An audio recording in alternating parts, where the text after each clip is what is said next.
আমরা এটা হচ্ছে ভারতের সংবিধানের প্রথমে শিডিউল হয়ে গেল, তপশিলি হয়ে গেছে।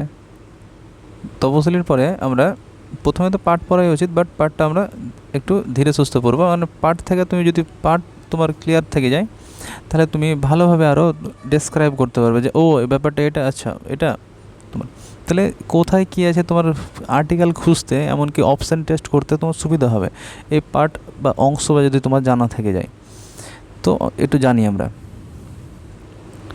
যদি 1950 সালের কথা বলি, 26শে জানুয়ারি 1950 সাল যখন আমাদের সংবিধান প্রথম লাগু হয়, তখন আমরা যদি সংবিধানটা মূল সংবিধান বলা হয় এই দিনটাতে যেই সংবিধানটি লেখা ছিল, কোনো কিছু অ্যামেন্ডমেন্ট করা হয়নি, কিচ্ছু হয়নি, সেটাকে বলা হয় মূল সংবিধান। ঠিক আছে, মূল সংবিধান। সেই মূল সংবিধানে টোটাল 12,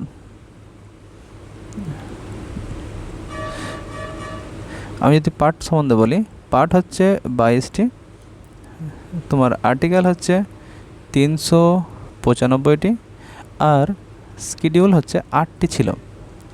ঠিক আছে, বর্তমানে সেটা যেটা পার্ট আছে বা অংশ আছে বা ভাগ আছে, সেটা বর্তমানে 25টি আছে। আর্টিকেল যেটা আছে সেটা 450 আছে, আর শিডিউল যেটা আছে সেটা হচ্ছে 12টি। তপশিলি আমরা 12টি পড়ে নিয়েছি। এই যে 22টি ছিল, 22টির মধ্যে একটি বিয়োগ হয়েছে, তোমার 4টি যোগ হয়েছে, সেজন্য ওভারঅল এখন বর্তমানে 25টি টিকে আছে। আর্টিকেলে যদি বলা হয় যে 395টি যে ধারা আছে, সে 395টি ধারায় চেঞ্জ হয়েছে না, 395 লাস্ট যদি জিজ্ঞেস করা হয় তাহলে 395 থাকবে, কিন্তু কি প্রত্যেকটা ধারার সঙ্গে এ যুক্ত হয়েছে, কোনোটার সঙ্গে হয়তো 21 ছিল প্রথমে, তো 21-এর এ হয়ে গেল যুক্ত, তাহলে 41 ছিল, 41-এর বি হয়ে গেল, এরকমভাবে যুক্ত হয়ে শেষ কিন্তু 395 আছে। 450 তুমি কোথাও লেখা দেখতে পাবে না। ঠিক আছে, তো আমরা কত বললাম, মূল সংবিধানে 22টি পার্ট ছিল, মূল সংবিধানে 22টি পার্ট ছিল, কিন্তু বর্তমানে সেই পার্টটা কত এখন 22 + 3 সমান হচ্ছে 25টি পার্ট এখন আছে। যে 25টি পার্ট আমরা একটু মানে পড়ব আর মনে রাখার চেষ্টা করব, কারণ প্রত্যেক পরীক্ষায় আসে, লজিক দিয়ে মনে রাখবো, তা মনে অটোমেটিক থেকে যাবে। এবার যদি জিজ্ঞেস করা হয় প্রথম পার্ট, তার সঙ্গে সঙ্গে আর্টিকেলটা পাশে দেখে রাখবো, কারণ আর্টিকেলটা তাহলে ধারণাটা থেকে যাবে। প্রথম অংশে যেটা আছে, প্রথম অংশে আমাদের কী বলা আছে, union and it's territory. Union মানে কেন্দ্র, ইটস টেরিটরি মানে এর এলাকা। ইউনিয়ন অফ স্টেট মানে কি, ইউনিয়ন অফ স্টেট মানে হচ্ছে এখানে কিন্তু 3টে জিনিসই আছে। 3টে জিনিস কী কী, একটা বলতে পারি আমরা স্টেট বলতে পারি, 2 নম্বর হচ্ছে ইউনিয়ন টেরিটরি, 3 নম্বর হচ্ছে যেটা এখন বর্তমানে ভারতের অংশ নয়, কিন্তু ইন ফিউচার হয়তো কোনো দিন অংশগ্রহণ করতে পারে ভারতে, যেমন সিকিম আমাদের ভারতের পার্ট ছিল না, পরে তো সিকিম অ্যাড হয়েছে। তো এটা এমন একটা জায়গা যেটা ধরলো নতুন নতুন স্টেট তৈরি করবে, তখন আমাদের মধ্যে যখন আসবে তখন ওটাকে বলছে এটা রাজ্য, কেন্দ্রশাসিত অঞ্চল, এবার নতুন রাজ্য যেটা আমাদের ভারতের মধ্যে যুক্ত হবে, সেখানে কী বলা হয়েছে, রাজ্য গঠন, বিভাজন, নাম পরিবর্তন, এইসব বেলা আমরা প্রথম পার্টে দেখতে পাবো। ঠিক আছে, তাহলে প্রথম পার্ট কী বললাম, প্রথম আর্টিকেল ভারতীয় সংবিধানের মধ্যে প্রথম ধারা যদি বলি, সেখানেও সে নাম, এলাকা, ইউনিয়ন টেরিটরি সম্বন্ধে বলা হয়েছে। তাহলে প্রথম এলাকায় কী বলেছে, প্রথম পার্টে বলেছে ইউনিয়ন অ্যান্ড ইটস টেরিটরি মানে হচ্ছে ভারতের রাজ্য, ভারতের কেন্দ্র ও তার এলাকা সম্বন্ধে বলেছে। ঠিক আছে, 2 নম্বর পার্ট কি, তুমি একটা দেশের মধ্যে বলে দিলে দেশটা আমার এটা, দেশ আমার এটা, এবার দেশের এলাকা সম্বন্ধে বলে দিলা, বাউন্ডারি সম্বন্ধে বলে দিলা, সব বলে দিলা। এবার দেশের মধ্যে কে থাকবে, জনগণ। তো জনগণ কে হবে, সিটিজেন কে হবে, সিটিজেন। নাগরিক কে হবে, তো নাগরিকত্ব। ঠিক আছে, সিটিজেনশিপ বা নাগরিকত্ব, এসব জিনিসগুলো যেটা আছে সেটা থাকবে 2 নম্বরে। আর্টিকেল কত, 5 থেকে 11, 1 থেকে 4 কী ছিল, ইউনিয়ন অ্যান্ড ইটস টেরিটরি মানে হচ্ছে কেন্দ্র এবং তার এলাকা। প্রথমে বললাম যে প্রথমে একটা তোমার বাড়ির কথা বললাম, বাড়িতে তুমি থাকবে, তোমার কথা বললাম। 2 নম্বরে কী বললাম, সিটিজেনশিপ, নাগরিকত্ব। তো নাগরিকত্ব তুমি কিভাবে পাবা, ইনডেপথ পড়বো আমরা ওটা, যে হ্যাঁ তুমি যে নাগরিকত্ব যে আইন, প্রথম যেটা আইন এসেছিলো সেটা হচ্ছিল 1955 সালের। হ্যাঁ, সেই 55 সালের আইন অনুসারে তুমি যেটা 5 রকম নিয়ম ছিল, যেইভাবে তুমি একটা ভারতের দেশের নাগরিকত্ব নিতে পারো। আর 3 রকম উপায় ছিল যেটার কারণে তোমার যে নাগরিকত্ব সেটা তোমার হারাতে পারো। ঠিক আছে, সেটা আমরা ইনডেপথ পড়বো ওটা, কিন্তু এখন পার্ট পড়ছি, পার্টের দিকে ধ্যান দিই। যে 2 নম্বর পার্টে আমরা কি বলবো, নাগরিকত্ব সম্বন্ধে বলা আছে। সিম্পলভাবে কোশ্চেন আসতে পারে, আর্টিকেল কত, 5 থেকে 11 মধ্যে আর্টিকেল সম্বন্ধে বলা আছে। 3 নম্বর পার্টে কী বলা আছে, যেখানে আর্টিকেল 12 থেকে 35 হচ্ছে ফান্ডামেন্টাল রাইট বা হচ্ছে মৌলিক অধিকার। মানে কি, প্রথমে তোমার দেশ সম্বন্ধে বললাম, দেশের মধ্যে তুমি ছিলে, তোমার সম্বন্ধে বললাম। এবার যে তুমি থাকবে, তুমি এই বাড়িতে কেন থাকবে, তোমাকে কিছু স্বাধীনতা দেওয়া হবে, কিছু নিয়মকানুন তোমাকে দেওয়া হবে, যেটা সরকার তোমাকে দেবে বা বাড়ির যে হেড তাকে দেবে। তো এটা হচ্ছে তোমার নিয়ম, তোমার কিছু অধিকার থাকবে, মৌলিক অধিকার। যে অধিকারটা তোমার যদি খর্ব হয়, তুমি ডাইরেক্ট সুপ্রিম কোর্ট তো দিল্লিতে যেতে পারছো না, তবে তুমি হাইকোর্ট যেতে পারো। হাইকোর্ট যেতে পারো, কোনো সমস্যা নেই। তাহলে দেশের মধ্যে তুমি মানে নাগরিকত্ব, প্রথম পার্টে হচ্ছে দেশ, তারপরে হচ্ছে দ্বিতীয় পার্টে হচ্ছে নাগরিকত্ব, তৃতীয় পার্টে তোমার অধিকার, সেটা এখানে আছে। 3 নম্বর পার্টে কী বললাম, অধিকার আছে কতগুলো। আমাদের যদি বলা হয় ফান্ডামেন্টাল রাইট যখন সংবিধান শুরু হয় তখন ছিল 7টি। যখন সংবিধান শুরু হয় তখন ফান্ডামেন্টাল বা মৌলিক অধিকার ছিল 7টি। তাহলে একটা বাদ গেল কোথায়, সম্পত্তির অধিকার এখন বাদ হয়ে গেছে, সেজন্য একটা কমে গেছে, সেজন্য 7টা থেকে যদি একটা বাদ দিই তাহলে 6টি বর্তমানে আছে। কি একটা সমতার অধিকার, ইকুয়ালিটি, সমতা, স্বাধীনতার অধিকার, ফ্রিডম, শোষণের বিরুদ্ধে অধিকার, ধর্মীয় স্বাধীনতার অধিকার, সাংস্কৃতিক ও শিক্ষার অধিকার, হচ্ছে সংবিধান প্রতিকারের অধিকার।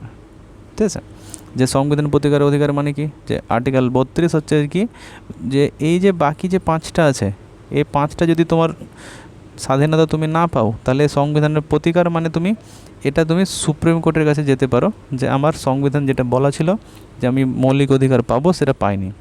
তার 3 নম্বরে কি বললাম, তোমার অধিকার সম্বন্ধে বলা আছে। 4 নম্বরে কি বললাম, 4 নম্বর হচ্ছে directive principles of state policy, short কথায় বলা হয় ডিপিএসপি বলা হয়। ডাইরেক্টিভ মানে কি, ডাইরেক্ট মানে নির্দেশ করা। তো প্রিন্সিপাল মানে কি, প্রিন্সিপাল মানে হচ্ছে নীতিসমূহ। অফ স্টেট পলিসি মানে কি, রাষ্ট্রের স্টেট পলিসি মানে রাষ্ট্রের নির্দেশমূলক নীতিসমূহ। ঠিক আছে, রাষ্ট্রের নির্দেশমূলক নীতিসমূহ কোথায় লেখা আছে, ডিপিএসপিতে, যেটা 4 নম্বর পার্টে বলা আছে। রাষ্ট্রের নির্দেশমূলক নীতিসমূহ, সেটা সামাজিক হতে পারে, অর্থনৈতিক হতে পারে, সেটা ন্যায় দেওয়ার জন্য ব্যবস্থা নেওয়াটাই হচ্ছে সামাজিক অর্থনৈতিক ন্যায় দেওয়াটাই হচ্ছে আমাদের কোনো একটা স্টেট বা সেন্ট্রালের কাজ। তো কী হয়েছে, তাহলে আমি 4টা জিনিস বললাম। 4টা জিনিস কী কী, প্রথমে বললাম যে এলাকা থাকবে, এলাকার মধ্যে থাকবে মানুষের কিছু থাকবে অধিকারের সঙ্গে সঙ্গে এমন কিছু অধিকার যেটা তোমার পলিটিক্যাল রাইট তো দিয়ে দিয়েছে, সব কিছু দিয়ে দিল, তুমি এটা করতে পারো, ওটা করতে পারো, বাক স্বাধীনতা দিয়ে দিল, কিন্তু তোমাকে কিছু রাইট এখনও দেওয়া হয়নি। কেমন রাইট, ইকোনমিক, অর্থনৈতিক অধিকার তোমার দিতে পারেনি, যে রাজ্য তোমাকে 20,000 টাকা দেবে, নেই, অত টাকা নেই আমাদের যেটা এখন দিতে পারবে তোমাকে। ঠিক আছে, তো এমন কিছু আইন, এমন কিছু যেমন শিক্ষা, প্রথমে কিন্তু শিক্ষা ছিল ডিপিএসপিতে, যে প্রত্যেকটা ব্যক্তিকে শিক্ষা দেওয়ার অধিকার এটা এখানে আছে। কিন্তু শিক্ষা যখন দেখছে না, এখানে শিক্ষা আছে ঠিকই, কিন্তু মেন যেটা ব্যাপার, শিক্ষার যে মেন লক্ষ্য সেটা আছে এখানে মৌলিক অধিকারে এখন চলে এসছে। প্রথমে ফ্রিতে শিক্ষা দেওয়ার কথা বলেছিল রাজ্য, সেজন্য ফ্রিতে শিক্ষা ছিল ডিপিএসপিতে, এখন বর্তমানে মৌলিক অধিকারে আছে। মৌলিক অধিকারে থাকার এটার মধ্যে থাকার মধ্যে পার্থক্য কী, যদি ডিপিএসপিতে তোমার শিক্ষার অধিকার থাকে, যদি তুমি শিক্ষা না পাও তবে তুমি সুপ্রিম কোর্ট যেতে পারবে না বা হাইকোর্টও যেতে পারবে না। তুমি শিক্ষার অধিকার এখানে ডিপিএসপিতে আছে, মানে জাস্ট পড়ে আছে এরকম ব্যাপার। যদি তুমি মৌলিক অধিকারের শিক্ষার অধিকার থাকে যে রাষ্ট্র বা রাজ্যকে তোমাকে শিক্ষা দিতে হবে, যদি রাজ্য না দেয় তাহলে তুমি রাজ্যের ব্যাপারে কেস করতে পারো, সুপ্রিম কোর্ট যেতে পারো। এটাই হচ্ছে মৌলিক অধিকারের একটা গুরুত্ব। 4 নম্বরে কী বললাম, ডিপিএসপি, যেখানে মনে করা হয় যে আমাদের রাজনৈতিক, সামাজিক ও অর্থনৈতিক ন্যায় দেওয়ার জন্য পরে যখন দিতে পারবো তখন দিব। এটা পরে যুক্ত করা হয়েছে 4 এ, যেটা আর্টিকেল হচ্ছে 51 এ, মৌলিক কর্তব্য।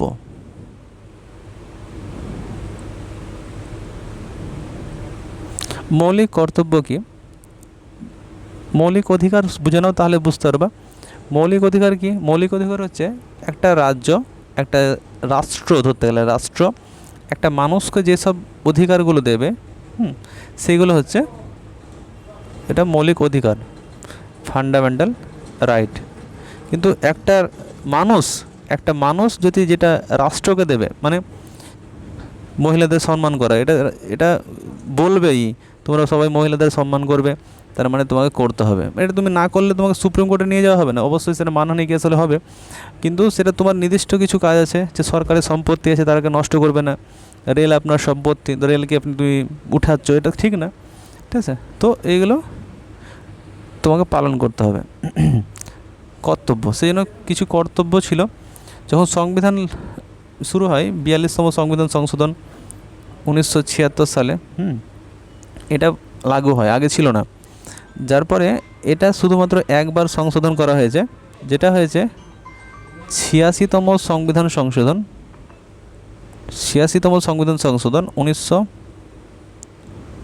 2002 সালে, যেখানে শিক্ষার অধিকার নয়, শিক্ষা যে অধিকার তো আমরা 21 নম্বর সংবিধান মৌলিক অধিকারে দিয়ে দিয়েছি, যে শিক্ষার জন্য যদি কোনো বাচ্চা বাড়িতে থাকে, এ তো বাচ্চারা তো জানে না স্কুল কি, এইসব কি, তো বাবা মায়ের কর্তব্য, এটা কর্তব্যের মধ্যে রেখে দিল যে বাবা মায়ের কর্তব্য যে তাকে সেই শিশুটিকে স্কুলে পৌঁছে দেওয়ানো, ঠিক আছে? তো প্রথমে যে ফান্ডামেন্টাল ডিউটি, যেটা 42তম সংবিধান সংশোধনে 10টি ছিল, পরে একটি যুক্ত করা হয়েছে, সেটা হচ্ছে 86তম সংবিধান সংশোধনে, যেটা কর্তব্য যুক্ত করা হয়েছে, যেটা বাবা মায়ের কর্তব্য যে আপনার শিশুকে স্কুলে পাঠান, ওনাকে প্রাথমিক শিক্ষা কমসে কম দিন। ফান্ডামেন্টাল ডিউটি, এটা হচ্ছে 4 এ 51 এ। তারপরে 5 আর্টিকেল 5, আর্টিকেল বলছি পার্ট 5 মানে হচ্ছে ভাগ 5, যেখানে 52 থেকে 151 অবধি সংবিধানের কথা বলা হয়েছে, ধারার কথা বলা হয়েছে। এখানে যত রকম ইউনিয়ন গভর্নমেন্টের যত রকম পদ, ইউনিয়ন গভর্নমেন্টের রাষ্ট্রপতি, উপরাষ্ট্রপতি, প্রধানমন্ত্রী, যত রকম ক্যাবিনেট মিনিস্টার আছে সেই সব মন্ত্রী, তারপর হচ্ছে অ্যাটর্নি জেনারেল, তারপর হচ্ছে পার্লামেন্ট, এর মধ্যেই তোমার পড়ে যাবে লোকসভা, রাজ্যসভা, তারপরে সুপ্রিম কোর্ট, তারপর হচ্ছে ক্যাগ, এত রকম যতগুলো আছে সব এই যে ইউনিয়ন গভর্নমেন্টের আন্ডারেই পড়বে। এদের সম্বন্ধে সব, এদের কাজ কি, এরা কিভাবে নির্বাচিত হবে, কার কাছে শপথ গ্রহণ করবে, কি করবে, সব করবে। এটা 5 নম্বর ভাগের আর্টিকেল 52 থেকে 151 অবধি আর্টিকেলের মধ্যে বর্ণিত আছে। যখন আমরা করব তখন আমরা দেখে নেব। রাষ্ট্রপতি, প্রধানমন্ত্রী, মন্ত্রিসভা, সংসদ, কেন্দ্রীয় শাসন ব্যবস্থা বলা আছে। 5 নম্বর পার্টে কি বললাম, কেন্দ্রীয় শাসন ব্যবস্থা। 6 নম্বরে হচ্ছে রাজ্য সরকার, যেখানে 52 থেকে 237 অবধি আর্টিকেলে বলা আছে। যেখানে কি স্টেট গভর্নমেন্টের মধ্যে আমাদের যেমন রাষ্ট্রপতি হেড, তাহলে সেখানে যে গভর্নর হেড থাকবে, গভর্নরের পর মুখ্যমন্ত্রীর পরে সেই ক্যাবিনেট মিনিস্ট্রি, বিধানসভার যে সদস্য তারা, আদার্স যেটা আছে অ্যাডভোকেট জেনারেল, ঠিক আছে, তারপরে এইগুলোই আরও যেসব পদগুলো আছে রাজ্যের মধ্যে সেগুলো এখানে বর্ণিত করা আছে। 7 নম্বরে কি আছে, 7 নম্বর ছিল, রিমুভ করে দেওয়া হয়েছে 7 নম্বর অ্যামেন্ডমেন্ট। 7 নম্বর অ্যামেন্ডমেন্ট দিয়েই রিমুভ করা হয়েছে, যেখানে আমাদের যে রাজ্যগুলো ছিল, রাজ্যগুলো ভাগ ছিল part A, part B, part C, part D, ঠিক আছে। তো এইভাবে ভাগ ছিল দিয়ে 1956 সালে স্টেট রিঅর্গানাইজেশন অ্যাক্ট এলো 1956, যেখানে বলা হলো এইসব ভাগ ডাক চলবে না। সেখানে বলা হলো যে 14টা রাজ্য থাকবে আর 6টা কেন্দ্রশাসিত অঞ্চল থাকবে, ব্যাস, আর কিছু চলবে না, ঠিক আছে। তো এইসব জিনিস আগে ছিল, এখন এইসব জিনিস চলবে না।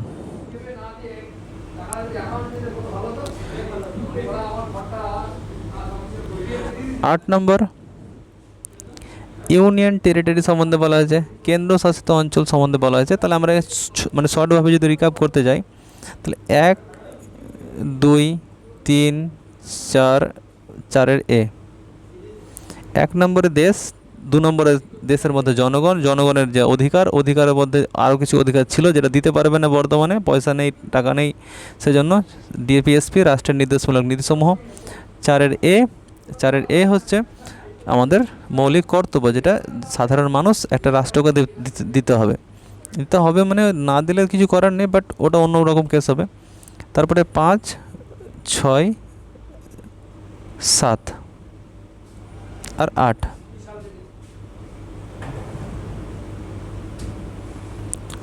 5 নম্বরে কি?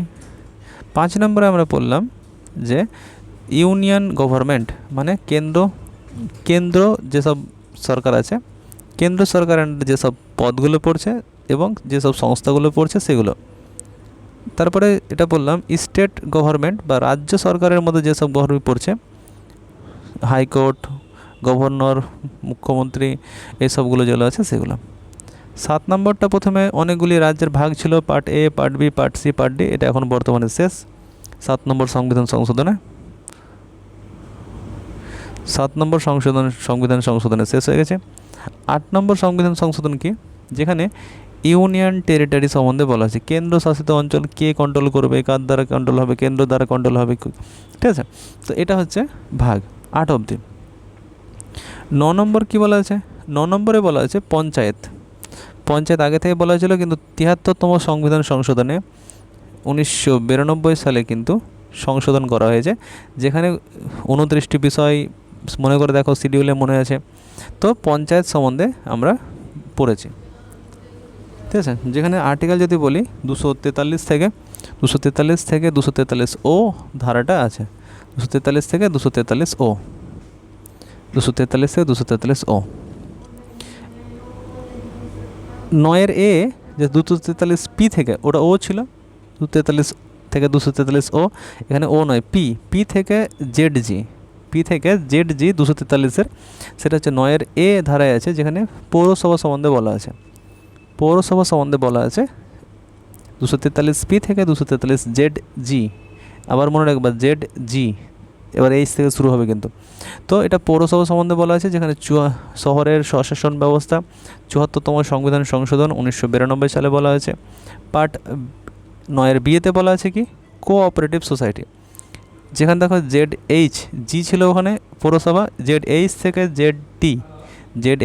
জেড টি অবধি হচ্ছে কোঅপারেটিভ সোসাইটি, মানে সমবায় সোসাইটি সম্বন্ধে বলা আছে। যেমন যদি বলা হয় আমুল কোম্পানি একটা সমবায় সোসাইটি, ইফকো, আনন্দ মিল্ক ইউনিয়ন লিমিটেড, ঠিক আছে। তো এরকমভাবে এরা একটা ইউনিয়ন লিমিটেড কোম্পানি অর্গানাইজেশান। তো এগুলো সমবায়, একসঙ্গে অনেকগুলো মানে হেড হয়ে এই সমিতিগুলো খুলেছে।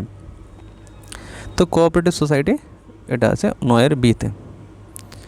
তো 9-এর বি অবধি একবার রিভাইজ করে নাও, নাহলে ভুলে যাবে। 1 নম্বরে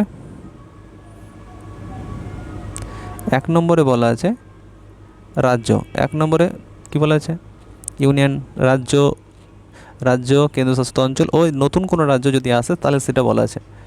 2 নম্বরে বলা আছে সিটিজেনশিপ, নাগরিকত্ব। 3 নম্বরে বলা আছে মৌলিক অধিকার।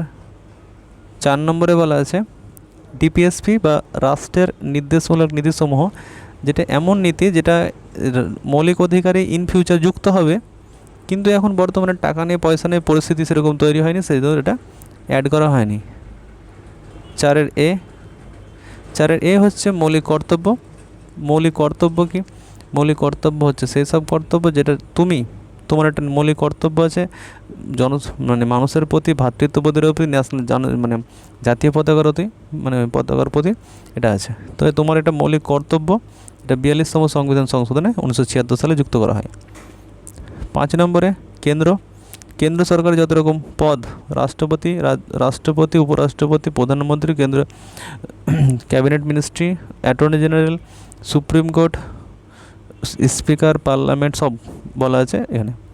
তারপরে যদি বলা হয় 6 নম্বরে, এই যে 5 নম্বরে বললাম কেন্দ্রের দিক থেকে, 6 নম্বর হচ্ছে রাজ্যের দিক থেকে। 7 নম্বরে যেটা ছিল সেটা বাদ হয়ে গেছে, কারণ 4টা রাজ্য 4টা ভাগে ভাগ ছিল আমাদের রাজ্যগুলি। 8 নম্বরে কি বললাম? এটা বললাম এটা হচ্ছে সেন্ট্রাল, এটা হচ্ছে স্টেট। তাহলে কি হবে? বাকি কে থাকলো? Union territory. 8 হচ্ছে ইউনিয়ন টেরিটরি। 9 হচ্ছে আমাদের পঞ্চায়েত। 9 এ হচ্ছে পৌরসভা, মিউনিসিপ্যালিটি। আর 9 বি হচ্ছে কোঅপারেটিভ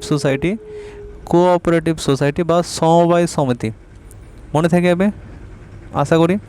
দেশ, তার নাগরিকত্ব, মৌলিক অধিকার, ডিপিএসপি, মৌলিক কর্তব্য, কেন্দ্রর ব্যবস্থা, রাজ্যের ব্যবস্থা। 7 নম্বর ক্যান্সেল। 8 নম্বর হচ্ছে ইউনিয়ন টেরিটরি। 9 নম্বর হচ্ছে পঞ্চায়েত। 10 নম্বর 9 এ হচ্ছে মিউনিসিপ্যালিটি, পৌরসভা। আর হচ্ছে 9 বি হচ্ছে কোঅপারেটিভ সোসাইটি। এবার একটু 10 থেকে করব, একটু বুঝবো। হ্যাঁ, 10 নম্বর পার্টে যেটা আছে সেটা আছে 244 থেকে 244 এ অবধি। 244 থেকে 244 এ অবধি 10 নম্বর পার্টে আছে। কি বলা আছে? শিডিউলড এরিয়া ও ট্রাইবাল এরিয়া সম্বন্ধে বলা আছে। যে এটা 5 নম্বর তপশিলি আমরা করেছি, 6 নম্বর তপশিলি করেছি। এই 5 নম্বর তপশিলি, 6 নম্বর তপশিলির মধ্যে শিডিউল এরিয়া যারা আছে, শিডিউল মানে তপশিলি এলাকা, ও মানে তপশিলি উপজাতি এলাকা যে এগুলো আছে, সেগুলোকে রক্ষা করা কীভাবে হবে, কী নিয়মকানুন আছে, সেটা 10 নম্বরে বলা আছে। 11 নম্বরটা বিশাল ইম্পর্টেন্ট, সেন্ট্রাল স্টেট রিলেশান। 11 নম্বরটা 245 থেকে 263 অবধি যেসব ব্যাপারে বলা আছে। কি বলা আছে? সেন্ট্রাল স্টেট রিলেশান মানে যে কেন্দ্র রাজ্য সম্পর্ক সম্বন্ধে বলা আছে। 11 নম্বরে কেন্দ্র রাজ্য সম্পর্ক। 10 নম্বরে শিডিউল ট্রাইব, শিডিউল এলাকা সম্বন্ধে বলা আছে। 5 নম্বর 6 নম্বর তপশিলি অনুযায়ী ভিত্তি করে বানানো হয়েছে। ঠিক আছে। 12 নম্বর যেটা আছে, 12 নম্বরে 3টে জিনিস আছে, মনে রাখবা, বেশি আছে বাট এটা মনে রাখবা। Finance, property, contract. এখানে যদি বলা হয় অর্থের ব্যাপারে, অর্থ কমিশন এখানে তৈরি করা হয়েছে 280 নম্বর আর্টিকেলে। ঠিক আছে। প্রপার্টি সম্বন্ধে বলা আছে, আর এখানে কন্ট্রাক্ট সম্বন্ধে বলা আছে। যে দেখবা যে কোনো তোমরা পরীক্ষা দিতে গেলে একটা স্ট্যাম্প পেপারের ওপর লেখা থাকে জমি টমি কিনলে, এটা হচ্ছে কন্ট্রাক্ট। যেটা আমি একে দিয়ে দিলাম, আমি যদি কোনো দিন আবার ক্লেম করি তাহলে আমার নামে কেস হবে, এটা কন্ট্রাক্ট। ঠিক আছে। তো এটা কত নম্বর? 12 নম্বর শিডিউলে বলা আছে যে ফাইন্যান্স, প্রপার্টি আর কন্ট্রাক্ট সম্বন্ধে বলা আছে। অর্থনীতি, কর আর সম্পত্তি সম্বন্ধে বলা আছে। হ্যাঁ, আরেকটা বলি, এই 300 এ যেটা আছে না, আমাদের যে সম্পত্তির অধিকার ছিল, সেটা ছিল তোমার 31 নম্বর ধারাতে, 31 নম্বর আর্টিকেল। আর এটা ছিল 19-এর 1-এর এফ, 19-এর 1-এর এফ নম্বর ধারা ও 31 নম্বর ধারায় সম্পত্তির অধিকার সম্বন্ধে মৌলিক অধিকার ছিল। তো মৌলিক অধিকার তো সম্পত্তির অধিকারটা বাদ হয়ে গেছে। সম্পত্তির অধিকার বাদ হওয়ার পরে এটা 300 এ নম্বর ধারায় লিগ্যাল রাইট, মানে আইনি অধিকার তুমি পাবা, লিগ্যাল রাইট তুমি পাবা, বাট মৌলিক অধিকার তুমি পাবা না। মৌলিক অধিকার বাদ। কত নম্বর আর্টিকেলে বাদ? এটা অনেক সময় কোশ্চেন পরে লিখে রাখতে পারো। 44 নম্বর সংবিধান সংশোধন 1978 সালে এটা বাদ করা হয়েছে, সম্পত্তির অধিকারটাকে। তাহলে কি বললাম? 12 নম্বরটা ফাইন্যান্স, প্রপার্টি আর কন্ট্রাক্ট। প্রথম থেকে আমি যদি বলি, প্রথম থেকে বলবো না, 10 নম্বর থেকে বলবো। 10, 11 আর হচ্ছে 12। 10 নম্বরটা বললাম SC ST এলাকার মানুষদের প্রোটেকশান, অ্যাডমিনিস্ট্রেটিভ ব্যবস্থা। 5 নম্বর 6 নম্বর শিডিউল অনুযায়ী ভিত্তি করে বানানো হয়েছে। 11 নম্বরটা কি বললাম? 11 নম্বরটা হচ্ছে কেন্দ্র ও রাজ্যের সম্পর্ক। কেন্দ্র ও রাজ্যের সম্পর্ক হচ্ছে 11 নম্বর, কেন্দ্র রাজ্য সম্পর্ক। 12 নম্বর কি বলছেন? অর্থনীতি, কর ব্যবস্থা, সম্পত্তি। অর্থনীতি, কর ব্যবস্থা, সম্পত্তি 12 নম্বরে আছে। ভুলে যেতে পারো, আবার একবার বলে দাও, বলো একবার নিজে নিজে, তাহলে বুঝতে সুবিধা হবে। 10 নম্বরে SC ST এলাকার কী রকম ব্যবস্থা চলবে সেটা 10 নম্বরে। 11 নম্বরে হচ্ছে কেন্দ্র আর রাজ্যের সম্পর্ক, ক্ষমতা ও বন্টন বলতে পারো। 12 নম্বরে বলতে পারো যে অর্থনীতি, কর ব্যবস্থা আর সম্পত্তি 12 নম্বরে বলা আছে। 13 নম্বরে, 13 নম্বরটা মনে রাখার জন্য খুব সহজ। 13 থেকে মনে হয় ত আছে, ত আছে, ত থেকে মনে রাখবে ট্রেড, ত ট্রেড, ত ট্রেড, তো তয়ে ট্রেড, ঠিক আছে। ট্রেড মানে কি? ব্যবসা বাণিজ্য। কি? তয়ে 13, তয়ে ট্রেড, মানে মনে রাখার জন্য মানে এমনি ট্রেড ও কমার্স ব্যবস্থা, ব্যবসা ও বাণিজ্য করার যে রাইট তোমার আছে, অধিকার, সেটা তোমার 301 থেকে 7 নম্বর ধারায় আছে।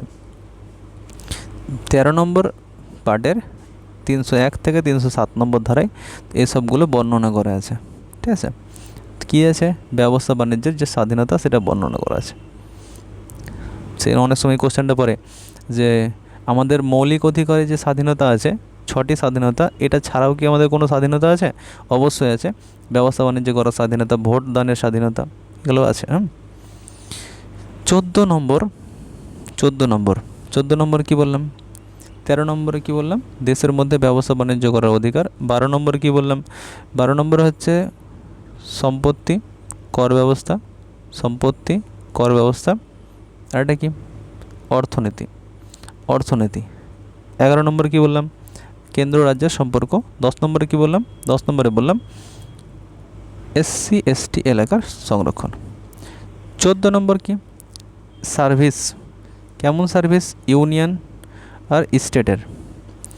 আমাদের বলি না যে প্রত্যেক বছর একটা PSC মানে পাবলিক সার্ভিস কমিশন, WBCS এর নীতিই হবে, এটা সংবিধানে বলা আছে। সেহেতু দেখবা এই বছর 2024 চলছে, 2026 চলছে ঠিকই, কিন্তু 2024-এও 2024-এর নোটিফিকেশানও বের হওয়া আছে, 2025-এরও বের করবে, 2026-এরও বের হবে। প্রত্যেক বছর PSC নিতে হবে। যেমন UPSC প্রত্যেক বছর কী করে? UPSC পরীক্ষা নেই। ক্লিয়ার? কত নম্বরে? 14 নম্বরে। কত নম্বর ধারা? 308 থেকে 323 নম্বর ধারায় বলা আছে। 308 থেকে 323 কী বলা আছে? মনে রাখবা, এখানে PSC সম্বন্ধে বলা আছে, পাবলিক সার্ভিস কমিশন, সেটা UPSC হতে পারে আর স্টেট PSC হতে পারে, পাবলিক সার্ভিস কমিশন। 14A যেটা ট্রাইব্যুনাল সম্বন্ধে বলা হয়েছে। ট্রাইব্যুনাল মানে একটা বলতে পারো যে কোর্ট আছে, কোর্টেরই জাত ভাই। এটা 42তম সংবিধান সংশোধনে যুক্ত করা হয়েছে, যেখানে ট্রাইব্যুনালের দুটো ভাগ আছে, একটা হচ্ছে 323-এর A, একটা হচ্ছে 323-এর B। 323-এর A যেটা আছে সেটা হচ্ছে যারা সরকারি কর্মচারীদের সমস্যা, তোমাকে ডাইরেক্ট হাইকোর্ট বা সুপ্রিম কোর্ট শুনবে না। যারা হাইকোর্ট সুপ্রিম কোর্ট শুনবে না, সরকারি চাকরিদের সমস্যা হয়েছে, তুমি প্রথমে ট্রাইব্যুনালে যাবা। সেজন্য দেখবা SAT, স্টেট অ্যাডমিনিস্ট্রেটিভ ট্রাইব্যুনাল, স্যাটে বলে, স্যাটে এটা পাস করেছে, স্যাটে এটা বলেছে। তো হাইকোর্ট আর সুপ্রিম কোর্টে প্রথমে যাওয়া চলবে না সরকারি চাকরিদের ব্যাপারে, তোমাকে স্যাটে প্রথমে রায় শোনাবে।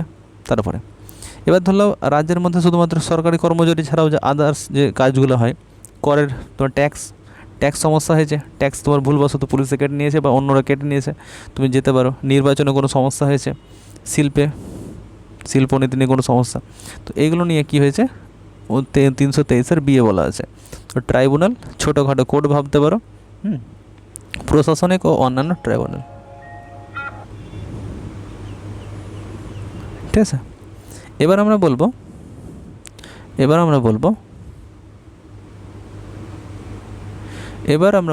15 নম্বর ধারা। 15 নম্বর পার্টে কী বলা আছে? 15 নম্বর পার্টে ইলেকশন সম্বন্ধে, ইলেকশন এখন নির্বাচন চলছে, তো এটা বুঝতে সুবিধা তোমার আরও বেশি হবে। 15 নম্বরে ইলেকশন সম্বন্ধে বলা আছে, যেখানে ইলেকশন কমিশনারের কাজ কি, SIR কোন লিস্টের মাধ্যমে বানাতে পারে, SIR কী জন্য বানাতে পারে, SIR আছে কি নেই, বাদবাকি যত রকম নিয়ম সব এখানেই বলা আছে। ইলেকশন সম্বন্ধে সব কিছু, নির্বাচন কমিশন ও নির্বাচন প্রক্রিয়া সম্বন্ধে যা কিছু থাকবে সব এখানে বলা আছে। 16 নম্বরে কী বলা আছে? 16 নম্বরে হচ্ছে এসসি, এসটি ও ওবিসি, ওদের জন্য স্পেশাল প্রভিশন কিছু করে দেওয়া হয়েছে 16 নম্বরে, সেটা বলা আছে। 10 নম্বরে আমরা কিন্তু মনে করে দেখো, 10 নম্বরেও কিন্তু আমরা এটাই পড়েছিলাম, এসসি এসটি এলাকার সংরক্ষণ, যেটা 5 নম্বর 6 নম্বর উপর ভিত্তি করা। এখানে আরেকটা জিনিস যুক্ত হয়েছে, এসসি এসটি ওবিসি, তাদের জন্য স্পেশাল প্রভিশন সংরক্ষণ প্রতিনিধিত্ব দেওয়া হচ্ছে 16 নম্বরে আছে। 17 নম্বর আসার আগে একবার রিভাইজ করব আমরা 10 থেকে। 10, 11, 12, 13, 14, 15, 16, ঠিক আছে। 10 নম্বরে বলেছি যারা এসসি এসটি আছে, 10 নম্বরে যারা কি বলেছি, এসসি এসটি যারা আছে, এসসি এসটি এলাকার উন্নয়ন, যেটা 5 নম্বর 6 নম্বর শিডিউলের উপর ভিত্তি করে বানানো। 11 নম্বরে কি, সেন্ট্রাল আর স্টেটের মধ্যে সম্পর্ক, 11 নম্বর। 12 নম্বর ধারায় কি বলা হয়েছে? 12 নম্বর ধারায় অর্থনীতি, কর আর সম্পত্তি সম্বন্ধে বলা আছে। 13 নম্বর ধারায় 13 ট্রেড, মনে আছে 13 ট্রেড, ব্যবসা বাণিজ্য করার যে স্বাধীনতা সেটা তোমার এখানে আছে। 14 নম্বরে পিএসসি, পাবলিক সার্ভিস কমিশনের যে জব, সেটা ইউনিয়ন হতে পারে, কেন্দ্রের জব বা স্টেট পাবলিক সার্ভিস কমিশন, দুটোই বলা আছে, ঠিক আছে। তারপরে কি 15 নম্বরে ইলেকশন, নির্বাচনে যত রকম প্রক্রিয়া, নির্বাচন কমিশনার থেকে সব প্রক্রিয়া কে নিয়োগ করবে, কি কোথায় লেখা আছে 15 নম্বর পার্টে। 16 নম্বর পার্টে স্পেশাল প্রভিশন দিয়েছে কাদেরকে, এসসি এসটি আর হচ্ছে ওবিসি, এসসি এসটি ওবিসিদের স্পেশাল যে প্রভিশন সেটা 16তে আছে, ঠিক আছে। এটা এইভাবে মনে রাখবা এক লাইনে, তাহলে রিভাইজ করতে সুবিধা হবে। তারপরে 17 নম্বর থেকে মনে রাখা খুব সহজ, পরীক্ষা তো সবচেয়ে বেশিবার এখান থেকেই আসে, বড় বড় পরীক্ষা হলে ওইগুলোই দেয়, ঠিক আছে। কি বললাম, 17 নম্বর ধারায় অফিসিয়াল ল্যাঙ্গুয়েজ সম্বন্ধে বলেছে। অফিসিয়াল ল্যাঙ্গুয়েজ আগেই বলেছে। অফিসিয়াল ল্যাঙ্গুয়েজ কটা? অফিসিয়াল ল্যাঙ্গুয়েজ হচ্ছে দুটো। কি? একটা হচ্ছে হিন্দি, একটা হচ্ছে ইংলিশ। ইংলিশ যখন অফিসিয়াল ল্যাঙ্গুয়েজ করে তখন শুধুমাত্র 15 বছরের জন্য করে, কিন্তু সেটা আরও আস্তে আস্তে বাড়ানো হয়। প্রোটেস্ট শুরু হয় 1963 সালে। 1950 সালে যখন করা হয় তখন 15 বছরের জন্যই করা হয়েছিল। তো 15 বছর শেষ হয়ে গেলে 1965 সালে শেষ হয়ে যাওয়ার কথা ছিল। তো 1965 সালে শেষ হয়নি, কারণ দক্ষিণ ভারতের যেসব রাজ্যগুলো ছিল ওরা হিন্দি ভাষা তো মোটামুটি কম পারার মধ্যে, যার কারণে ওরা প্রোটেস্ট করছিল যে ইংলিশ থাকুক, যার কারণে প্রোটেস্ট হয় 1963 সালে, যার কারণে আরও বাড়িয়ে দেওয়া হয়। এখনও ইংলিশ ভাষা আমাদের অফিসিয়াল ল্যাঙ্গুয়েজের মধ্যে পড়ে, হিন্দি একটা ইংলিশ, কেন্দ্রীয় ভাষানীতি। কত নম্বর? 17 নম্বরে। আমরা ল্যাঙ্গুয়েজ যদি বলি কতগুলি ভাষা আছে, সাংবিধানিক ভাষা কত, তাহলে বলি 22টি। 22টা কত নম্বরে শিডিউলে? 8। দেখো এখানে 17 নম্বরে, এখানে আছে 8। তো এখানে মানে বোঝার জন্য আমি করেছিলাম, দুটোই ভাষা সম্বন্ধে বলা আছে। এখানে হচ্ছে অফিসিয়াল ল্যাঙ্গুয়েজ সম্বন্ধে, এখানে সাংবিধানিক ভাষা সম্বন্ধে। তো 1 + 7, তাহলে কি 1 + 7 = 8, তাহলে 1 + 7 = হচ্ছে 8, এটা মনে রাখার জন্য করেছিলাম।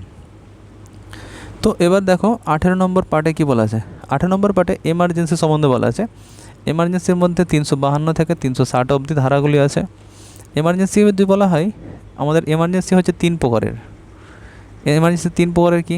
একটা হচ্ছে স্টেট এমার্জেন্সি, মানে সেন্ট্রালে যদি কোনো দেশ বাইরের দেশ থেকে অ্যাটাক করে, আমাদের ভিতরেই এমন একটা অবস্থা হয়ে গেলো পুরো দেশের মধ্যে শুধু লড়াই চলছে, আগুন জ্বলছে পুরো ভারতের মধ্যে, সেটা হতে পারে।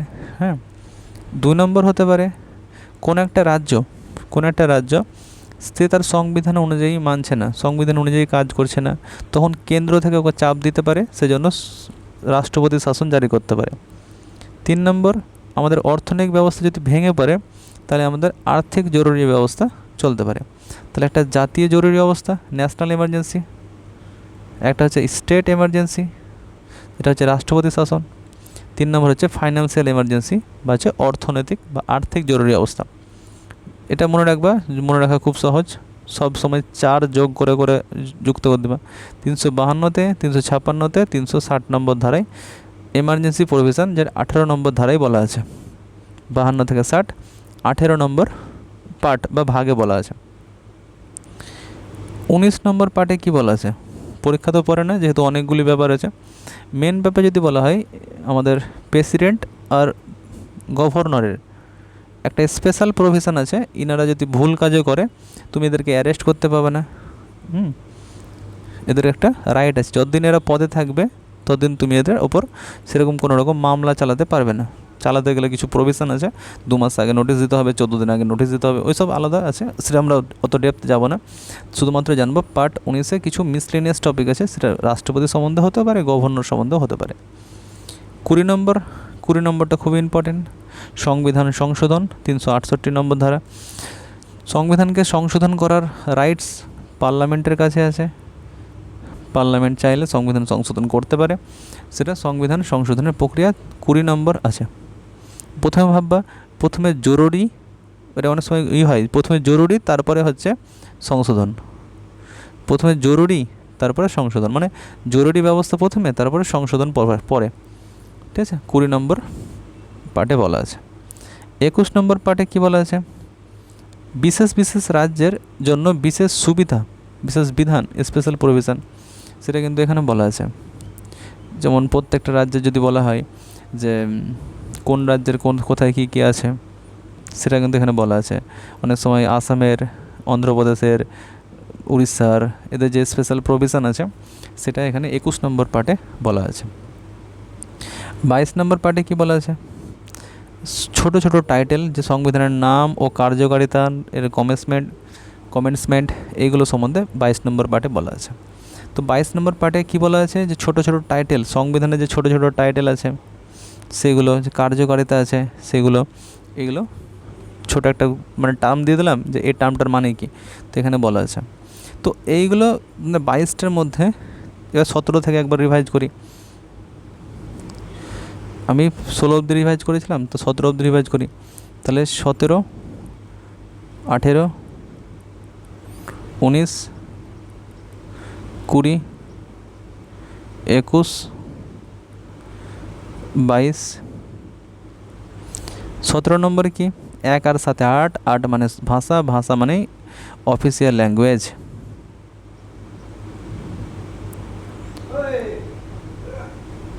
Official language, official language. 18 নম্বরে কী বলা আছে, 18 নম্বরে বলা আছে জরুরি অবস্থা, জরুরি ব্যবস্থা। জরুরি ব্যবস্থা কটি আছে, জরুরি ব্যবস্থা 3টি জরুরি ব্যবস্থা, একটা ন্যাশনাল এমার্জেন্সি, একটা হচ্ছে স্টেট এমার্জেন্সি, একটা হচ্ছে ফাইন্যান্সিয়াল এমার্জেন্সি, ঠিক আছে। তারপরে কি, তারপরে হচ্ছে 19 নম্বর ধারা, যেখানে বিভিন্ন মানে বিশেষ বিধান দেওয়া আছে, যেটা আমরা বললাম রাষ্ট্রপতি ও গভর্নরের বিশেষ বিধান আছে। 20 নম্বরে বললাম যে জরুরি অবস্থার পরে পরে কি সংশোধন আছে, 20তে আছে সংশোধন। 21 নম্বরে কি আছে, বিশেষ বিধান আছে, বিভিন্ন রাজ্যের বিশেষ বিধান এখানে লেখা আছে। 22 নম্বরে যেটা আছে, 22 নম্বরে বিভিন্ন কাজ দেওয়া আছে, যেমন শর্ট টাইটেল, শর্ট কমেন্টসমেন্ট, যেগুলোর অর্থ বলে দেওয়া হয়েছে। তো এবার জাস্ট একবার রিভাইজ তাড়াতাড়ি করে নেব, দিয়ে রিভাইজে মেন, তারপরে মনে থাকবে, এমনি থেকে যাবে। 1 নম্বরে মনে করো রাজ্য, তারপরে কি রাজ্যের মধ্যে মানুষ থাকবে, তাহলে কি সিটিজেনশিপ, তার মধ্যে সিটিজেনশিপ থাকবে তো এমনি থাকবে না, ও কিছু আইন অধিকার দিতে হবে, মৌলিক অধিকার। 4 নম্বরে অনেক কিছু অধিকার দিতে পারেনি, সেগুলো ডিপিএসপিতে লিখে দেবো, রাষ্ট্রের নির্দেশমূলক নীতিসমূহ। 4-এর এ কি বলবো, মৌলিক কর্তব্য, যেটা পরে যুক্ত করেছি আমরা, যে রাজ্যের তোমাদেরও কিছু কর্তব্য আছে তোমরা করবে।